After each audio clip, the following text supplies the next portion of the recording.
A really common poor habit that actors fall into is what I call the emotional trap.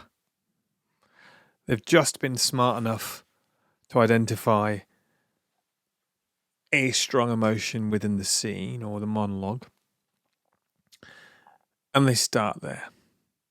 And they get themselves in a one fixed emotional state. And maybe it's really intense. Maybe it's high stakes, high drama.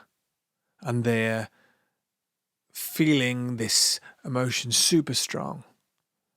Well, that might work for a few seconds, but very, very quickly it gets boring because the audience sees that and says, okay, I get it. You're upset. You're feeling that emotion. Now what? Okay, and you see this all the time in film and television acting from weaker actors. They just get into the scene or they get into the monologue and all they do is just play one level of emotion all the way through, usually at the same intensity. Well, first of all, the intensity needs to vary, right?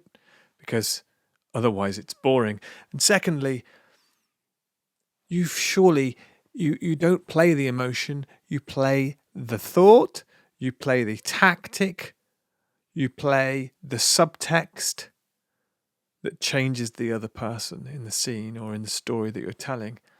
And that in itself should have different emotional attachments to it.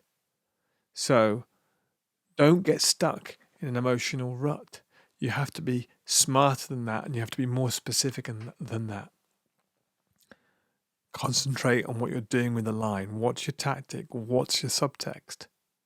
That will help you have specificity and not get stuck in an emotional trap.